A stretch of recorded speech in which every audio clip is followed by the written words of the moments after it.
Shalom, Barajot Lekulam, Manishma, Mayesh, Ma Ha'inyanim, Hakol Beseder, Eise Yofi. Saludos, bendiciones. El Señor sea con ustedes. Que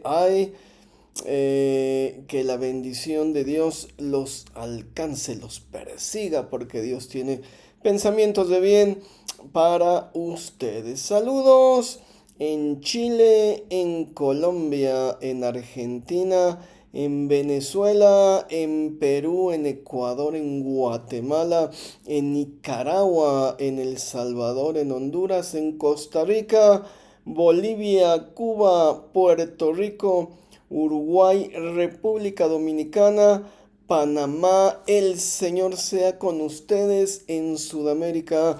La bendición de Dios se extienda sobre todos ustedes que nos miran al sur de México. Tenemos público viéndonos en la India. Barajot Rabot, Lekulam, escríbanos en sus comentarios quién nos está viendo en la India. Nos marca las estadísticas de YouTube. También público en Israel y en Italia. Am Israel Jai. El Señor los bendiga en la tierra prometida. El Señor esté con ustedes. Saludos y bendiciones en España, por supuesto, en Andalucía, en Madrid, en Cataluña. El Señor esté bendiciéndolos, el Señor esté prosperándoles, el Señor esté dando el anhelo más profundo de sus corazones. Por supuesto, en la Unión Americana, God bless America. Tenemos público en California, en Texas, en Florida, en New York, en Wisconsin y por supuesto a el músculo mexicano. Muchas gracias por su apoyo, muchas gracias por suscribirse, por comprar mis libros, por apoyar el ministerio de este siervo. Gloria a Dios, gloria a Dios. El Señor sea con ustedes. Bueno, me han estado escribiendo, me han estado expresando sus dudas acerca de mis mensajes.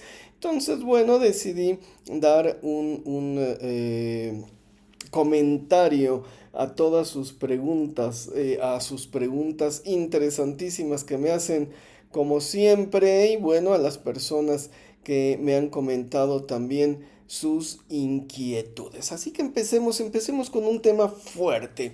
El primer cuestionamiento que me han hecho es ¿qué pienso de la Biblia? Porque luego soy un poco duro, ¿no? Un poco objetivo, un poco empírico, ¿no? Antropológico para ver el texto bíblico. Entonces hay gente que me dice, pero bueno, cuando nos dices que la Biblia, por ejemplo, que algunas historias son ficticias, hay gente que dice, a mí se me mueve mucho mis valores, ¿no? Y digo, bueno, a lo mejor no piensa que es sagrado o desecha las historias o ya no sirven o qué, ¿a qué se refiere?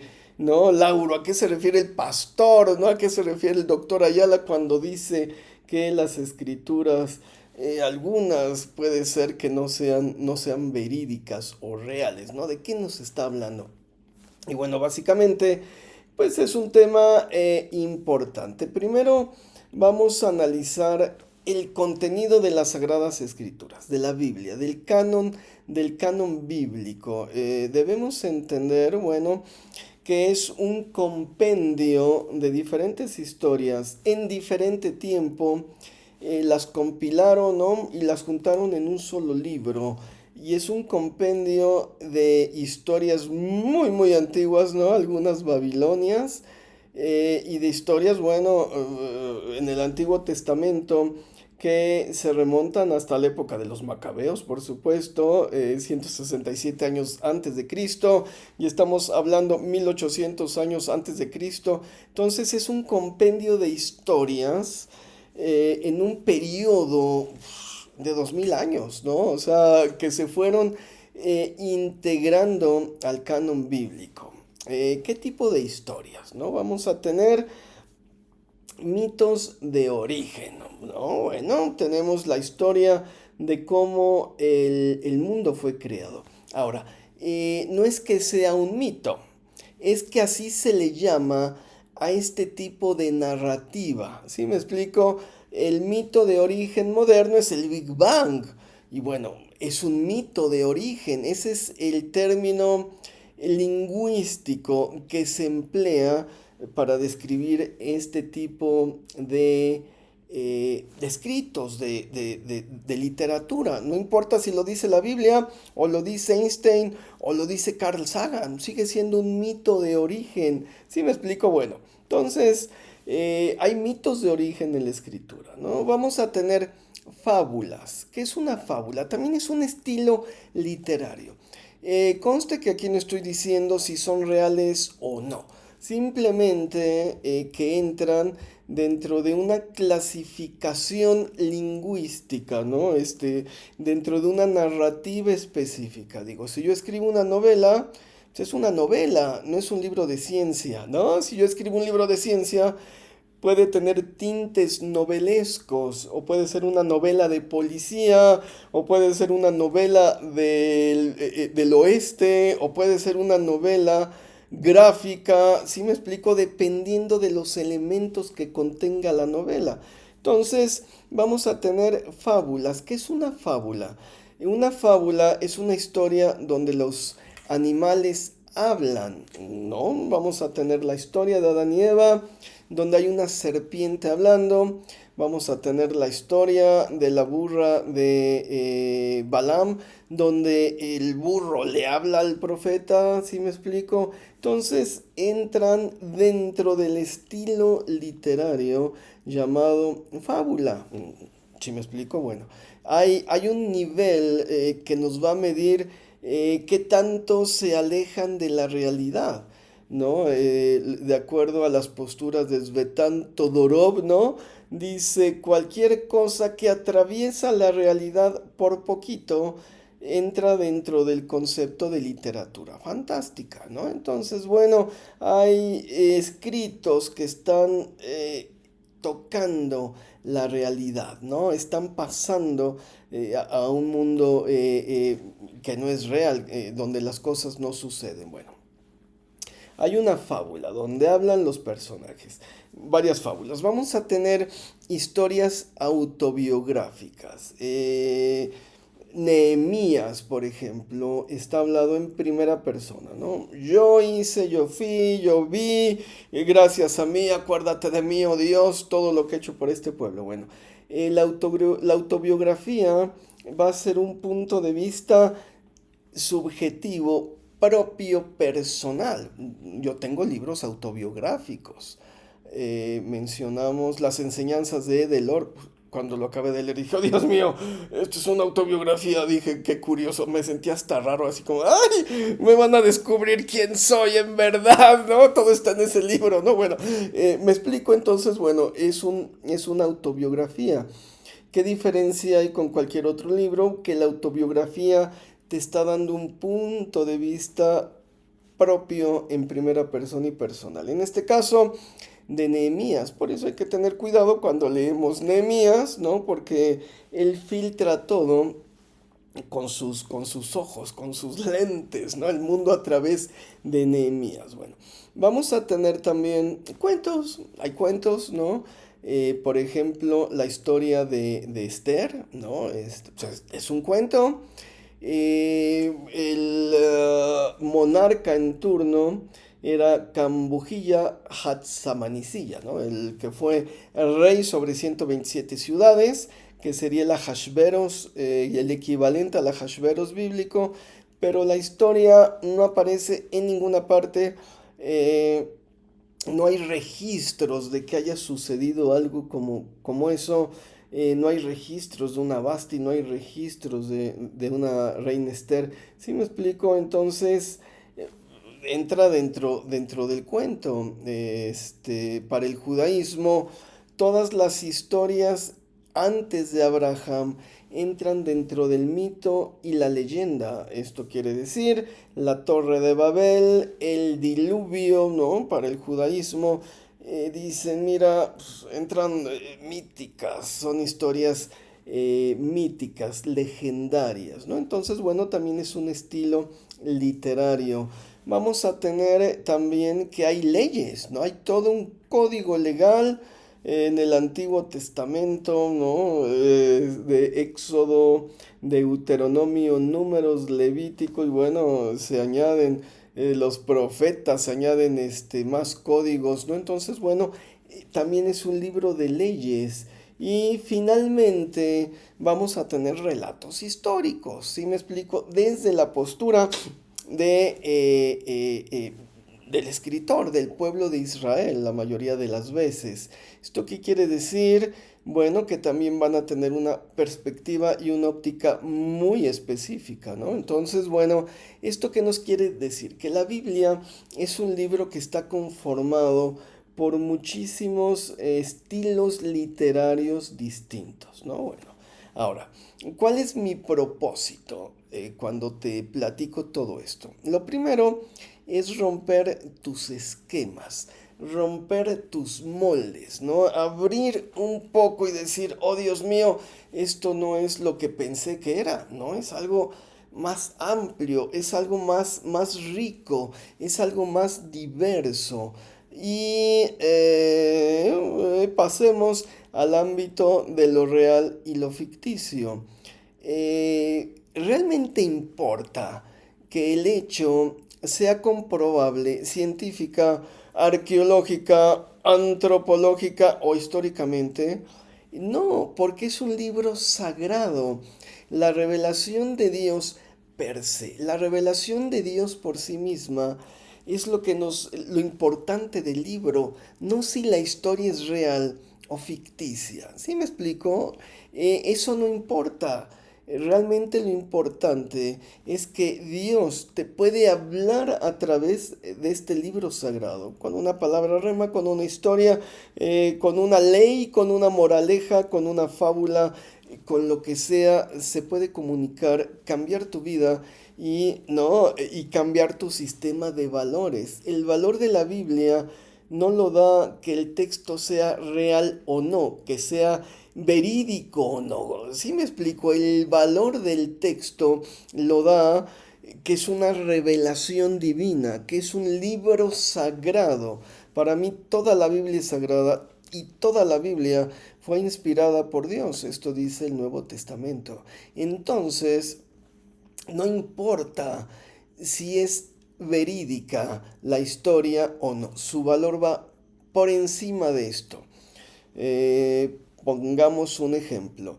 La historia de Jonás. Bueno, una persona no puede no, estar dentro del vientre de una ballena 3 días. No, es una persona muerta, ¿no? Que se atorara en las barbas de la ballena, ¿no? Digamos, ¿no? La ballena salió para agarrar krill y de pronto se le atoró un ser humano ahí, era una ballena barbuda y se le atoró en las barbas por 3 días. Bueno, Jonás no pudo sobrevivir a eso, definitivo, ¿no? Ahora, la historia tiene una importancia y una profundidad mayor. Nos está diciendo la historia que una persona muerta, porque lo dice Jonás cuando ora, ¿no? Descendía a las profundidades del Seol, por supuesto, te moriste. Y en el Seol, en el inframundo, en el más allá, en el Olam Jabá, ¿no? Una, elevaste una oración y Dios te resucitó de entre los muertos, ¿no? ¿Cómo fue? ¿Quién sabe? Pero ese es el valor de la historia de Jonás. No si realmente se lo comió una ballena, que no dice ballena, el texto bíblico dice Dag Gadol, un pez grande, ¿no? ¿Quién sabe qué pasó? ¿Quién sabe qué pasó? El valor de la historia es el valor del poder de la resurrección. Es el valor de que una persona muerta puede elevar una oración y ser escuchada por Dios. Quizás no resucite, quizás no vuelva a la vida, pero Dios va a escuchar la oración de la persona muerta. Eso nos dice el libro de Jonás y es increíblemente profundo, ¿no? Porque nos da una esperanza de que todos aquellos que murieron sin el conocimiento de Dios, sin esperanza en la vida, tengan la capacidad de recapacitar, ¿no? Y puedan alcanzar el favor divino. La profundidad es más importante que si realmente Jonás estuvo en una ballena, en qué tipo de ballena, ¿no? Y si sobrevivió 3 días. No, hay que leer bien la historia. Se murió y Dios lo trajo a vida, ¿no? Esto es la relevancia de la historia. ¿Sí me explico? Bueno, entonces esto es bien, bien importante. ¿Cuál es mi finalidad? Moverte el tapete, ¿no? Romper tus esquemas, que digas, oh Dios mío, ¿qué está haciendo este hombre? Para que tu fe esté fundamentada en convicción, no en palabras, para que tu fe esté fundamentada en algo real, que es Dios. ¿Sí me explico? No, si alguien viene y te interpreta el texto y dices, no, pues esto es una farsa, ya no voy a creer. Esto me surgió a mí porque yo conocí a un chico que era pastor en Israel cuando estaba estudiando ahí y cuando se nos enseñó que Moisés no escribió la Torah completa, ¿no? El Pentateuco, que quién sabe qué escribiría Moisés, le produjo tal estruendo, tal conmoción a este chico que se alejó de Dios, dejó de creer. Digo, a mí me da igual quién escribió el Pentateuco, ¿no? Si lo escribió Moisés o no lo escribió Moisés, o fueron los escribas, o fue un proceso de miles de años donde se fueron añadiendo leyes. Sí me explico, porque soy menos pragmático, soy más flexible en mis convicciones. No, es cuestión nada más de adaptar algunas cosas a la fe y va a seguir siendo lo mismo. ¿Por qué? Porque tengo la convicción de Dios, tengo la convicción de que el libro que estoy leyendo es sagrado, de que la Biblia es sagrada. Entonces algo quiere decir Dios. Sea el texto autobiográfico, sea una fábula, sea un cuento, sea histórico o sea una ley, Dios me va a hablar de todos modos, ¿no? Bueno, el segundo punto que me preguntaron, bueno, que le hizo ruido a una persona y dije yo, qué interesante, bueno, lo voy a comentar, quizás otras personas sintieron lo mismo. Es una mención de que a Dios no le interesa que te portes bien o que te portes mal, porque el beneficio es para nosotros, ¿no? Si yo guardo mandamientos, si yo guardo la ley, el beneficio es para mí. A Dios ni le va ni le viene. Bueno, esto no implica que no le importes a Dios, no le importas tanto a Dios que dio la vida de su Hijo unigénito, ¿no? Para el perdón y salvación personal de tu vida. Es decir, Dios se sacrificó por ti, dio la vida por ti, ¿no? Esto es el mayor amor agape en la historia de la humanidad. De acuerdo al griego, el amor que da la vida por otros. ¿No? Dicen que a lo mejor el amor de los padres dan la vida por sus hijos. Dice Pablo, sí, claro, pero ¿quién da la vida por un delincuente? ¿Quién da la vida por un violador? ¿Quién da la vida por un pecador, por un asesino de niños? Que dijera, hoy sí, Señor, yo doy mi vida por ese hombre. Al contrario, lo juzgamos. No, hombre, la hoguera, pena máxima, castración médica, ¿no? O sea, queremos el juicio a todo lo que da, ¿no? Lo vemos en las noticias. Matan a una persona y lo que siempre escucho de la gente es queremos que la autoridad nos haga justicia, ¿no? Que el asesino esté en la cárcel, que pague por lo que hizo.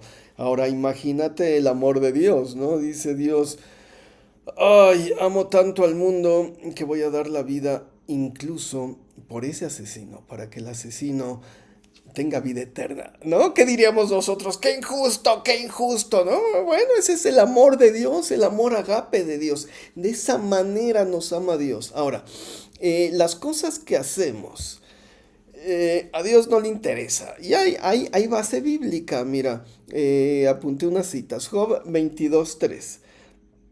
Dice, tiene contentamiento, bueno, esta es la traducción de mi propia traducción, ¿no? La Biblia diacrónica hebraica. Tiene contentamiento Shaddai en que tú seas sadik, en que tú seas justo, ¿Gana algo con que tú hagas perfectos tus caminos, no? O sea, eh, dejé de fumar, ¿no? Señor, ¿qué me vas a dar por dejar de fumar? Dios te va a decir, por mí sigue fumando, ¿no? Por mí sigue fumando. El beneficiado eres tú. Se te van a fastidiar tus pulmones. Si sigues fumando, vas a morir de enfisema pulmonar si sigues fumando, ¿no? O sea, el beneficio es para ti.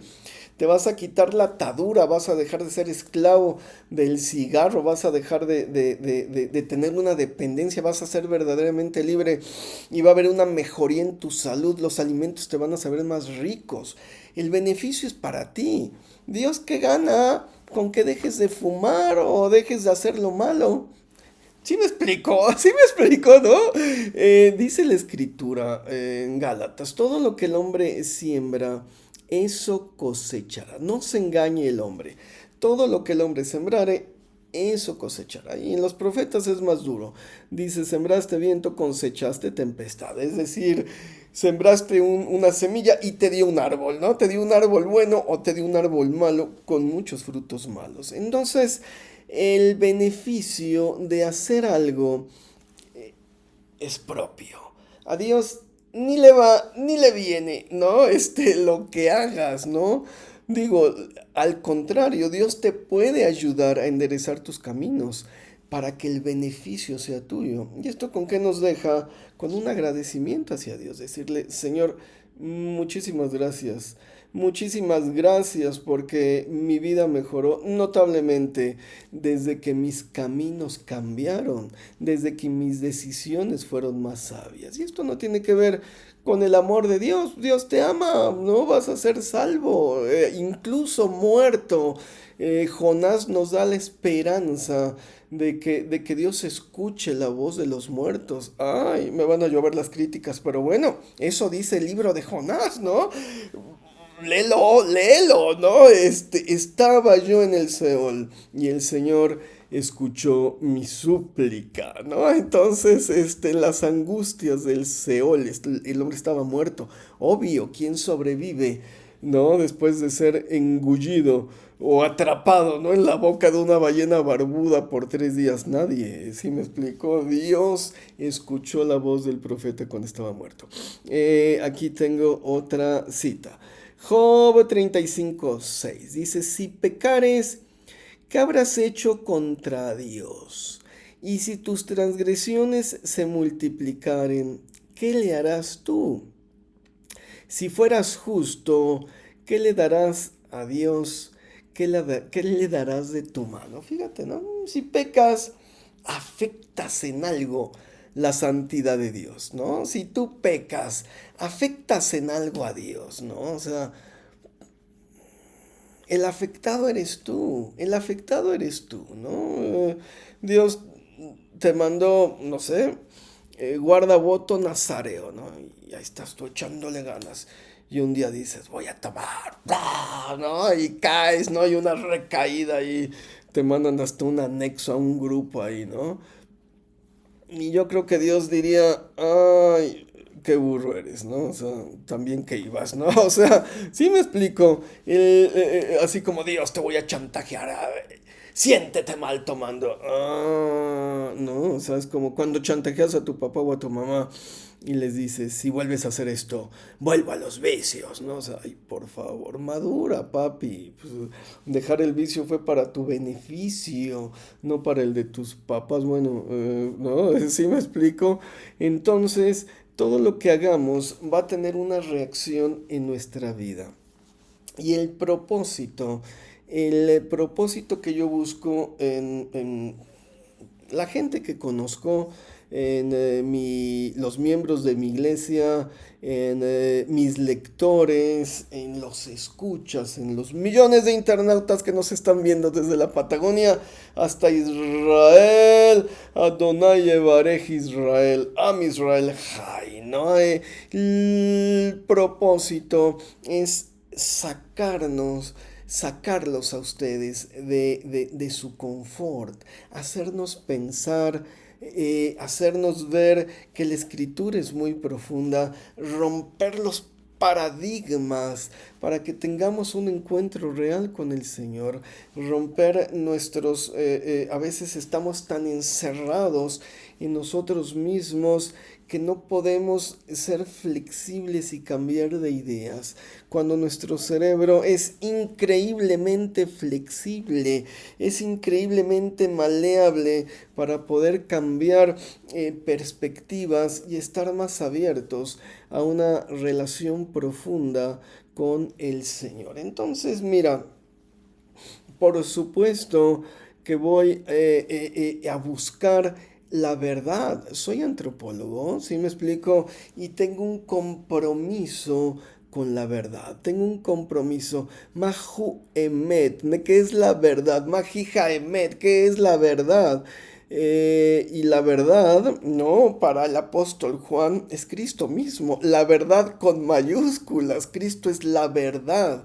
Entonces tengo el compromiso con la verdad en minúsculas y tengo compromiso con la verdad en mayúsculas. Y la verdad es acercarse, cuando menos en antropología, acercarse, ¿no? Porque encontrar la verdad absoluta, pues, no, nada más la tiene Dios. Es acercarse lo más que uno pueda